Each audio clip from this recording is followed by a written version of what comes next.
E as transformações, elas acontecem, para o bem ou para o mal. Mas quem decide se vai ou não vai agora perdoar todos aqueles que devastaram ilegalmente 40 milhões de hectares, é uma decisão política. O que a ciência pode dizer para que isso não aconteça? Pode dizer muita coisa, e está sendo feito um esforço pela SBPC, pela Academia Brasileira de Ciências, para contribuir com o debate, no lugar da ciência. Mas é fundamental que a política também ouça a ciência. Quando eu estava no Ministério do Meio Ambiente, eu dizia, para a minha equipe, o Capô Bianco, toda a equipe, o Capô era da Secretaria de Biodiversidade e Florestas, o Gilney da Secretaria da Amazônia por um tempo e da Secretaria, enfim, de Qualidade Ambiental, nós não vamos inventar a roda aqui. Aqui nós vamos transformar as boas ideias em políticas públicas.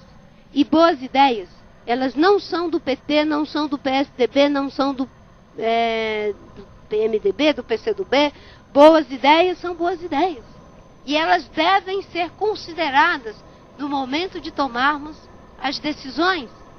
Não existe um cientista do PSDB que descobriu um remédio para acabar com a dengue, que está acabando com todo mundo aí, ninguém consegue uma solução. Não, isso eu não quero porque, afinal de contas, é um cientista tucano.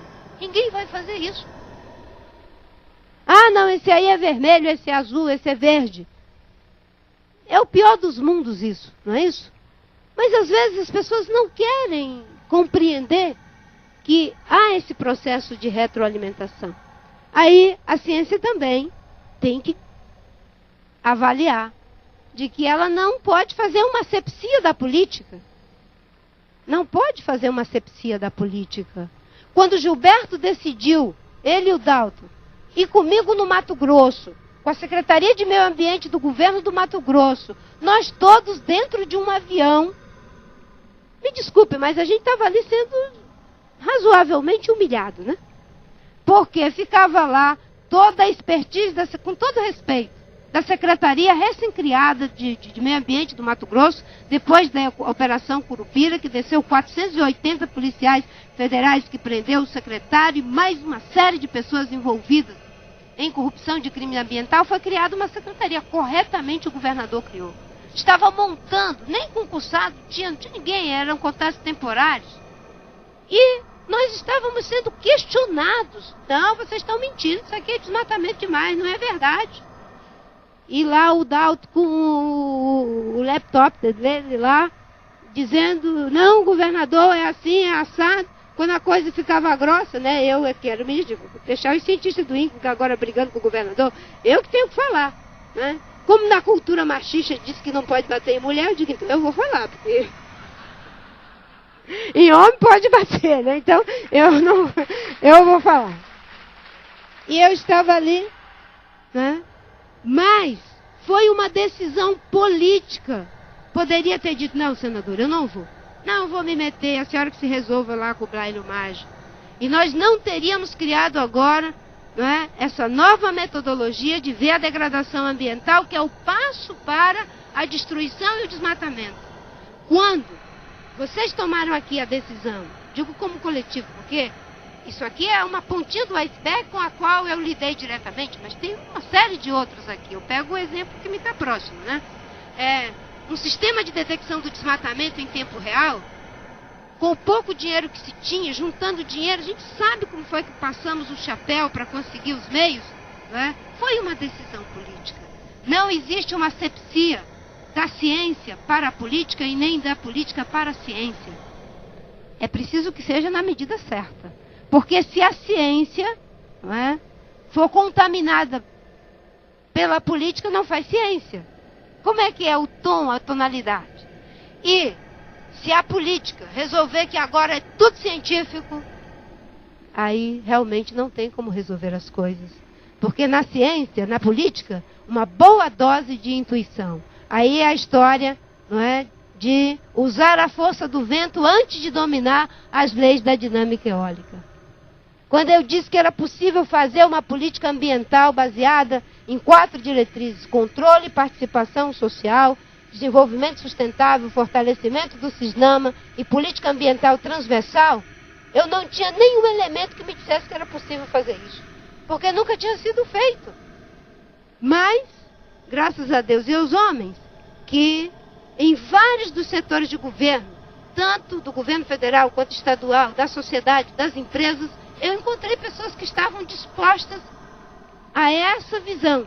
E foi assim que, com política ambiental integrada, nós fizemos o plano de combate ao desmatamento, que precisava de um aporte de 390 milhões. Quando nós falamos isso, mas o orçamento todo para o desmatamento é 30 milhões. 390, né? Aí eu digo, mas pensando bem, nós já temos o dinheiro. O pessoal do planejamento e da fazenda, eles são muito zelosos com relação a essa história do dinheiro.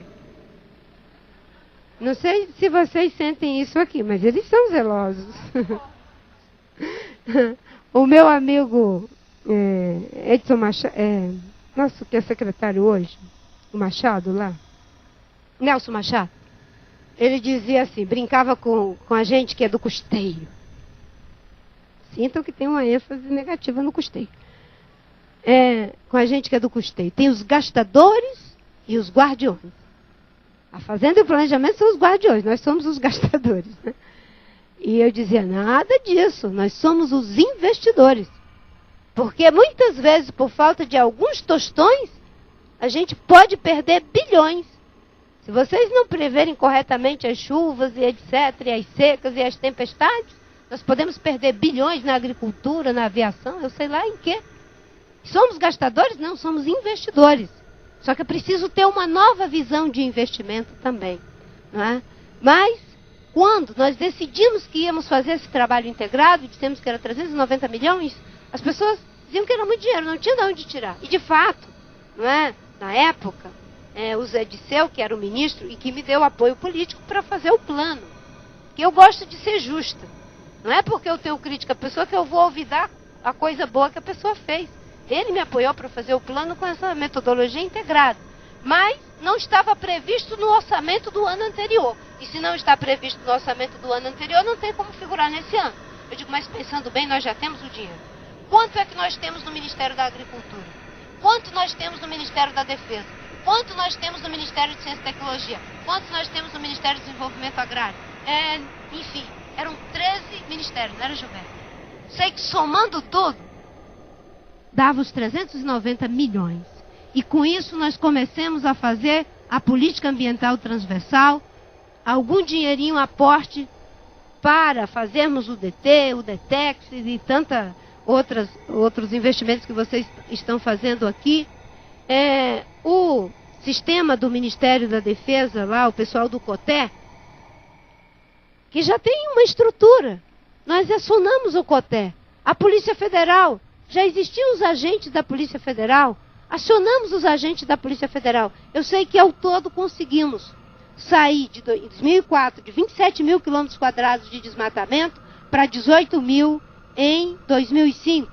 Depois 14 mil em 2006. É difícil falar isso na frente do Gilberto. Eu não vou dizer as frações, tá certo? Só os números, né? Depois 12 mil em 2007. E para encurtar a história, o ano passado foram 7 mil quilômetros quadrados. Se eu tivesse esperado para que cientificamente ficasse comprovado que era possível juntar todos esses ministérios e as pessoas abrirem mão do seu orçamento, da sua atividade que já estava programada para fazer uma outra coisa, não teria acontecido.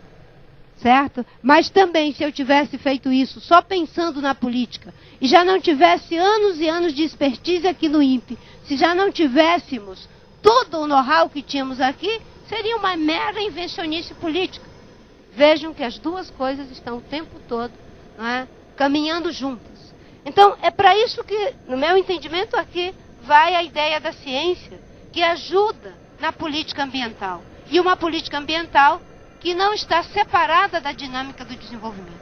Aliás, se estiver separada da dinâmica do desenvolvimento, não é uma política ambiental que vai ter consequências. Porque trata-se de mudarmos a forma de produzir, de consumir, de fazer a deposição, de depositarmos adequadamente os nossos resíduos. Essa é a grande mudança e a grande transformação que